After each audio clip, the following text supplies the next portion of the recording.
Hello and welcome back to more StephenPlays Friday Night Magic. Today we are going into the second mission, quest, adventure of Aether Revolt, part of the Kaladesh block. Last week was great, man. I'm gonna be honest, I loved the match that we played last week. It was a little long, but it's definitely worth watching. Comes down to the wire, and it's pretty cool. So let's see what we got today. At Tezzeret's behest, Consulate forces divert the city's vital ether to the Consulate's spire for his own mysterious purposes. Outraged renegades gather outside of the Ether Hub, including Pia Nalar and the charismatic Etherborn named Yaheni. Huh. Let's see what this person can do. So we've got Pia and Yaheni. And we're going to take these guys on. The opponent plays first. We've got Evolving Wilds, which is good for activating Revolt. Walking Ballista. It's a artifact creature 0/0, enters the battlefield with X/1/1 counters on it, and you can see that the cost for the creature is XX. Pay 4 to put a counter on it. That's expensive. Remove it, and it deals 1 damage to target creature or player. Seems like a costly creature, to be completely fair. Seems like a pretty costly creature. Scrap Heap Scrounger is a 3/2 that can't block. Pay 2, exile another creature card from your graveyard, return Scrap Heap Scrounger from your graveyard to the battlefield. I'm thinking that the reason this is expensive, and the reason the things it does is expensive, is because in this set there is another ability that we haven't seen, we didn't see last episode, called Improvisation.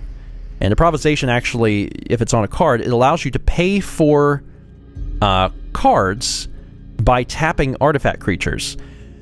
Which is good. I mean, that's, you know, certainly very helpful, but I'm assuming that's why. Let's see. So that one was the guy that can't block. Exiles creatures from the graveyard to return it to the battlefield. So here's a guy, Sweatworks Brawler, 3/3 with Improvise. Oh, there's Improvise. Your artifacts can help cast this spell. Each artifact you tap after you're done activating mana abilities pays for 1. It also has Menace, which I always forget, but it's a creature with Menace, can't be blocked except by 2 or more creatures. So, basically, if we wanted to pay for Sweatworks Brawler, we could pay 3 of any color in red, or we could tap this and pay 2. It can never cover the cost of the colors. It has to be the colorless stuff, so it can't cover the cost of red, but it's, you know, still pretty helpful, especially if we can get some of these guys in. A Free Jam Regent is a 4/4 dragon with Improvise, which is also helpful. It has flying, and can pay 2 to get +2 power until end of turn. Daredevil Dragster. Oh, it's a vehicle. At the end of combat, if Daredevil Dragster attacked or blocked this combat, put a velocity counter on it.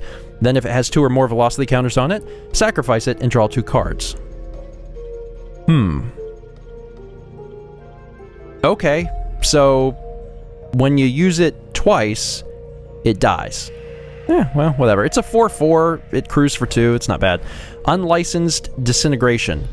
Nasty. Destroy target creature. If you control an artifact, it deals 3 damage to that creature's controller. So, this is really a cool hand and all, but I only have 1 mana. It's been fun, but now I will draw a completely new hand. Oh my god, I still have 1 mana. Oh, really?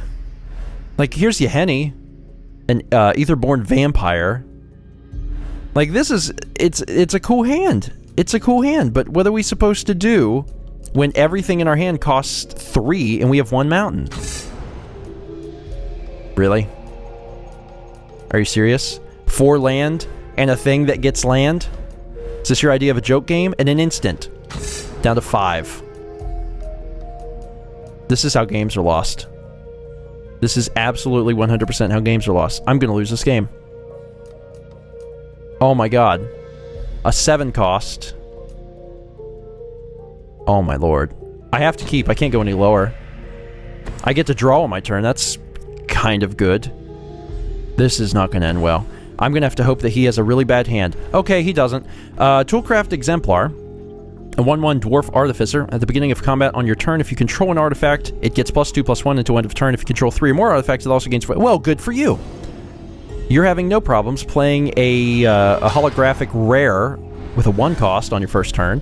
I'm over here figuring out how on earth I'm going to pay the bills. Ta-da! I mean, what else am I supposed to do? This comes in tapped, so I'm just going to use it now. I need land.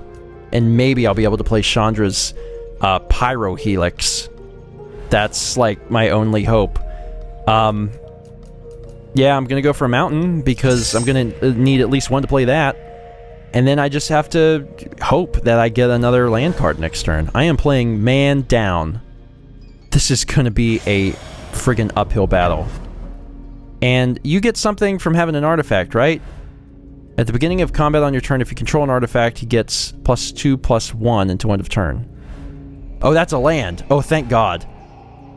Otherwise, I'd be taking damage real quick. Oh, and what's cool is he doesn't actually stay that. Oh my God, it's another rare? Shram, Senior Edificer. Whenever you cast an aura, equip, or vehicle spell, draw a card. Wow! That's a really great hand you have over there, buddy. I'm really proud of you. Seems like you're doing well. Guess what? I'm not. Alright, so I've got a mountain. I can play this. This deals 2 damage divided as you choose among 1 or 2 target creatures and/or players. Ugh. Well, I can kill off this, which I kind of want to do because this thing can hit me for 3.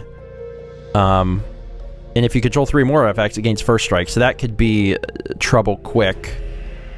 That said, it never gets any worse than that. Like, it only gets that +2/+1 to end a turn. That's one thing to consider. And then also, the Senior Edificer, that's a problem. Whenever you cast an aura, equip, or vehicle spell, they're going to be drawing cards out the wazoo. This is, I gotta consider, like, what I'm going to start playing. Pianalar. When it enters the battlefield, create a 1/1 colorless Thopter artifact creature token. This is all going to be okay. It's all going to be okay. I gotta tell myself it's all going to be okay. The beginning of combat on your turn. You know what? I think I'm going to hit this thing and then send the rest straight to the face. This is crazy. This... If I can manage to pull this off, I will have either gotten very lucky, or they will have suddenly gotten very unlucky. I don't see any other way for this to work out. Because I'm sitting here with nothing. And I don't even have any artifact creatures to use for Improvise. It's not pretty. But I did get a swamp. So that's cool. Destroy target creature if you control an artifact. I'd really like to control an artifact first. When it enters the battlefield, create a Thopter. Let's do that. So Pianalar comes in, 2/2, and gets to create a Thopter. Go to the attack step. Obviously, I'm summoning, so I can't do anything there. But at least I feel like I'm on the board. What you got? Bonded Construct. It can attack alone. Okay. And Thopter Arrest. When it enters the battlefield, exile target artifact or creature an opponent controls until Thopter Arrest leaves the battlefield. And because of the other card, he gets to draw a card too. Well, whoop-dee-dee. Pianalar is gone. Great. Gonna be honest, I do not know if there's a way to get her back. Do not know what's in this deck. Don't know if there's gonna be something to get it. I will take the 2. Hold on to my dear precious Thopter. The reason it is precious is that it is, in fact, an artifact. It means it can be used to pay for cards that use Improvise, which would be good. Also means that I can cast Unlicensed Disintegration and do 3 damage to the face of that guy, which is nice. But I drew a Thopter Engineer. When it enters the battlefield, put a 1/1 Thopter with flying onto the battlefield. Artifact creatures you control now have haste.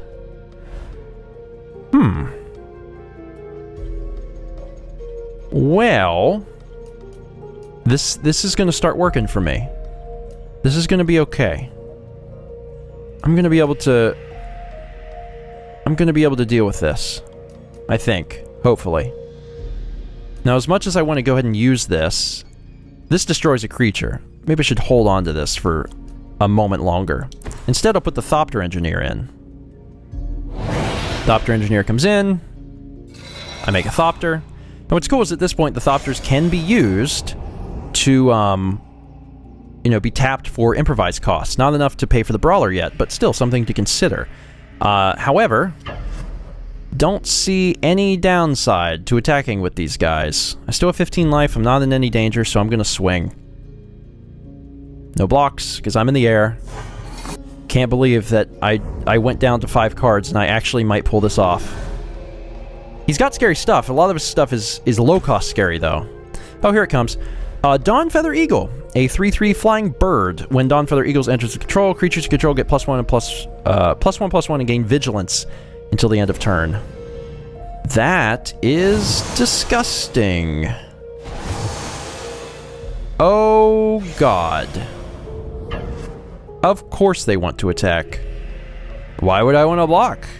I mean, I block with this, I lose this instantly, and the artifact creatures I control have haste as long as I hold on to it. Not to mention that Dawn Feather Eagle thing only lasts 1 round, so I'll take the 6 on the chin, feel bad that I'm under 50% health, and then move on to my turn. Improvise. Yes, I know how to use Improvise. Well, I can actually pay for these with Improvise, and it would be good to get that in. Although I think a more pressing thing may be to use the Unlicensed Disintegration and possibly get rid of that bird. Because that bird is bad news.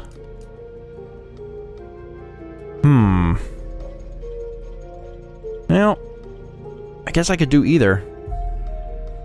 I think the bird is probably the biggest threat, though, because that bird is going to be able to start doing damage in the air. That's 3 turns. I'm dead. I can block with the Thopters, but I need them.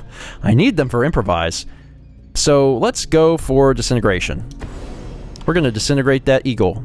And because I control an artifact, it's going to do 3 damage straight to the face, 15. That feels good. Now I'm back here, and I will continue to swing. Confirm attack. Down to 12.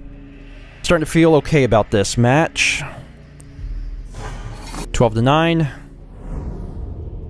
Go to my end step. Let's see what they're going to do.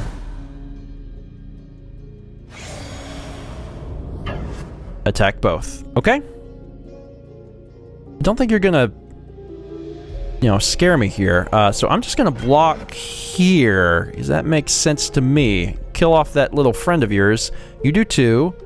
And then I regain board position. Yeah, that seems fine. Sure, you're 5 life ahead, but I've got more guys than you. Until now, Visionary Augmenter. A 2/1 Dwarf Artificer with Fabricate 2. When this creature enters the battlefield, put 2 1/1 counters on it, or create 2 1/1 colorless servo tokens. Oh lord. So this is either coming in as a 4/3, or he's getting more guys. He elects the guys. Of course he does. Alright. Well, look what showed up to the party. It's my good friend, Chandra's Pyrohelix. Something interesting about Pyrohelix, it's the fact that you can divide 2 damage divided as you choose among 1 or 2 target creatures. That seems kind of cool. You could kill off the 2/1. And I could also kill off one of the servos. Now it's telling me, hey, don't forget about the Brawler. Sure, I don't want to forget about the Brawler, but I also don't want those things in my way. So I'm going to use this and kill off this guy and one of his friends. Done. Alright, and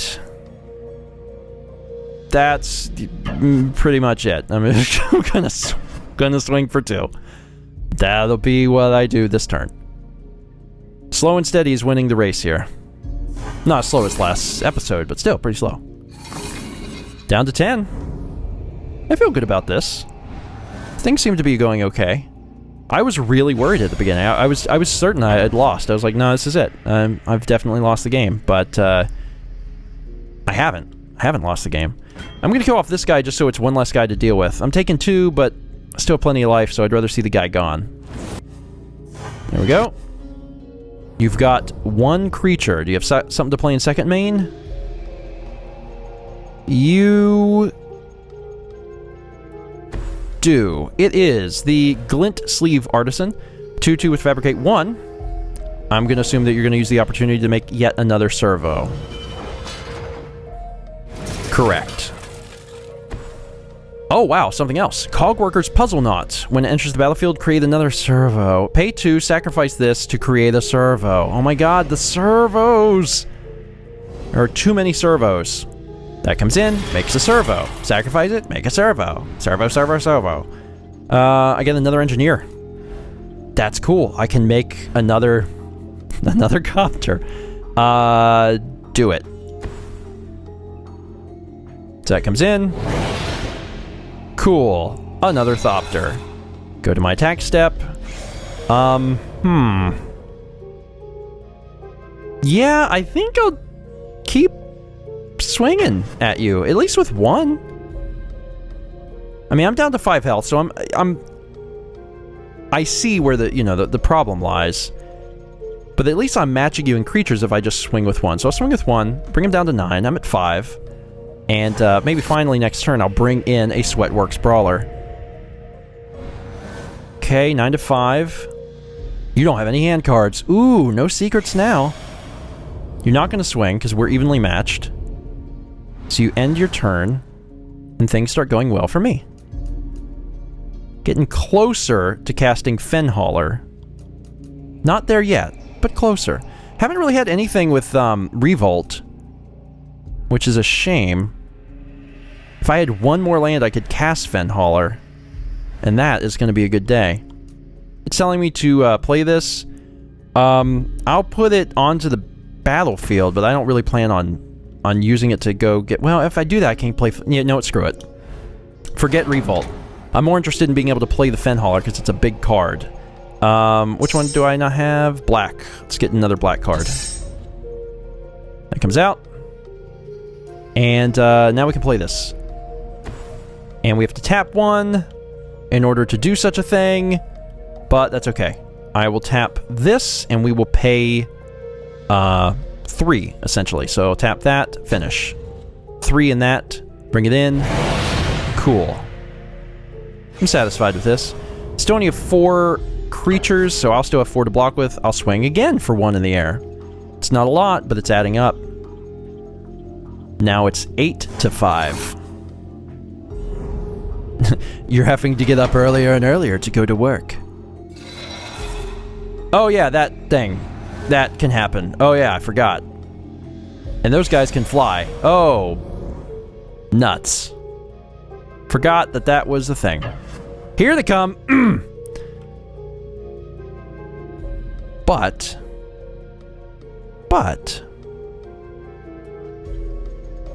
am I in any danger? The answer is yes, I'm in danger. I should block. Alright. Gonna trade with one of these guys and just take 1. As far as I'm concerned, 5 health is the danger zone and I should be careful. I take 1, I'm at 4. These guys leave the building. Kinda sucks, because now not only are they 1/1 flyers, but they're mana. They're helping me pay for things. Oh god, I set myself back a turn by doing that. Fart! I didn't even think! That was bad. That was a bad play. That was a really bad play. I should not have blocked. I should have kept it, because then I could have played this guy. That really sucks. What do you do? Vengeful Rebel. Oh, look, Revolt. I was like, Revolt's not showing up, so I'll sack that Evolving Wilds. It was a bad idea.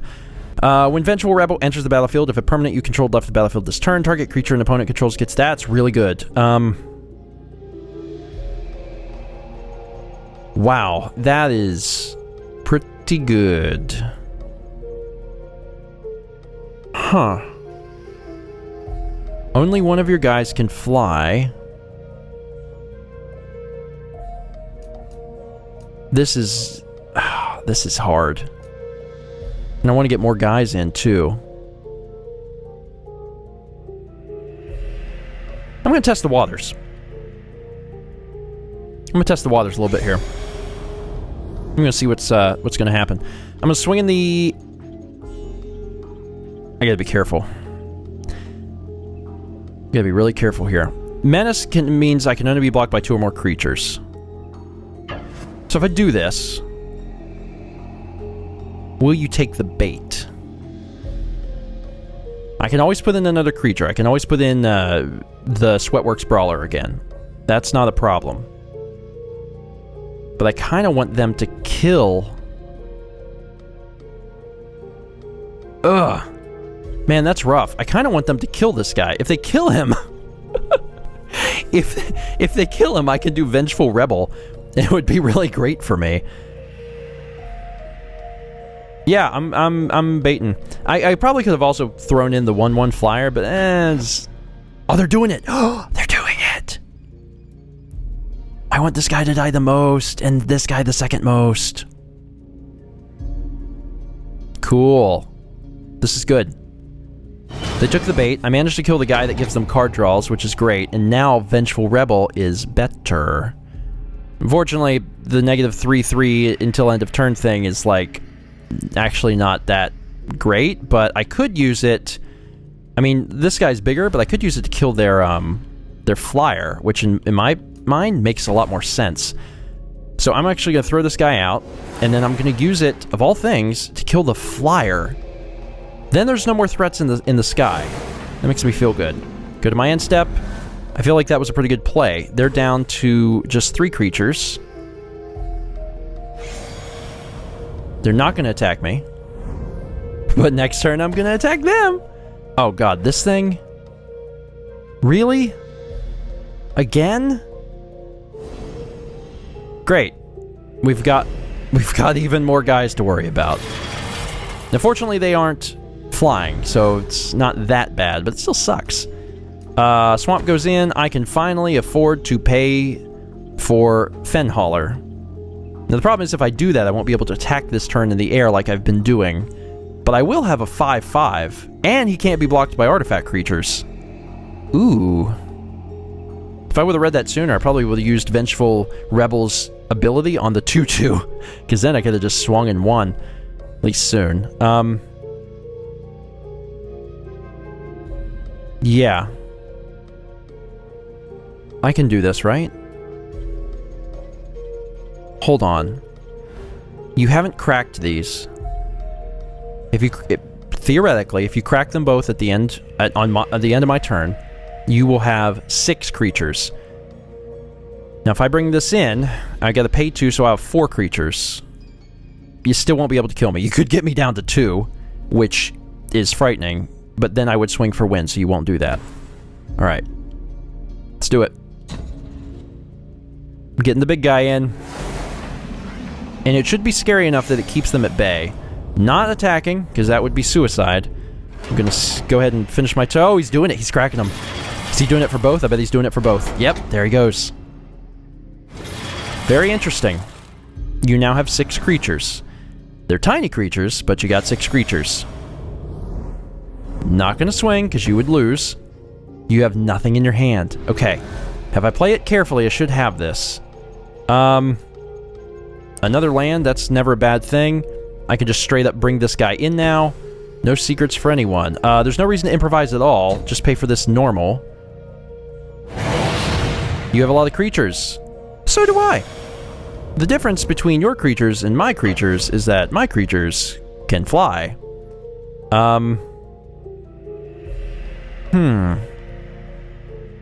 Oh, man. Hold on. Hold on here. Because this guy cannot be blocked by artifact creatures, he should definitely swing. It will force him, probably, to give up his 2/2. If I do that, the next turn I can swing for 5, and with these guys that'd be 7. I'm gonna throw in one more. Yeah. Yeah, let's do that. Here's my thinking. He blocks the 5/5 with the 2/2, the 1/1 gets through, he has 7 life. Next turn, I swing with the 5/5 and the 2 1/1s for 7, I win the game. Assuming he doesn't play a colored creature, of course, but I'm hoping. Confirm. Before I confirm, can I lose? No, I can't lose. Alright, confirm. Quickly looking at all the numbers. Can I lose? No, I'm good. Of course. Who wants to take 6 when you could take 1? Oh, you're falling right into my trap. Is it a trap if you really don't have a choice? I don't know. So I'm fine. He loses his guy. Let's see what you got. You better have something good or I win. Okay, you could still technically have something in your hand, but I'm pretty sure I win. Oh, Revolt. Oh, this is when it enters the battlefield, so that's not really doing me any good now. Yeah, I'm gonna ignore that for now. Continue to the attack step, because I should be able to win right this second. And they are only artifact creatures, so I'm gonna swing here. And I'm gonna swing here. And I'm gonna swing here. It's telling me to swing with everything, but I don't technically know what is in their hand. Damage goes through, I win. Got it. I have no idea what was in the consulate's hand, but I wasn't going to risk it by swinging with everything. In my mind, everyone always has fog. They have fog, they take no damage, they swing, they beat me, and I'm not playing that game. Fortunately, we managed to get through it, though. I gotta admit, when we started, I was certain that it was not going to happen. B and the Renegade forces launch an explosive attack to reclaim the Aether Hub. They managed to wrestle it away from consulate control and restore vital ether to the city's inhabitants. Very, very cool. Man, this has been fun because, like, Kaladesh, the Kaladesh block is colors that I really enjoy. I really like playing red, and I like the mentality behind that color. And that continues on in Aether Revolt, but it's harder. These episodes are more difficult, they are longer, and I wonder if that trend's going to continue on the next 3 missions. I guess we'll find out. Thanks again for watching, and I will see you next week for another StephenPlays Friday Night Magic.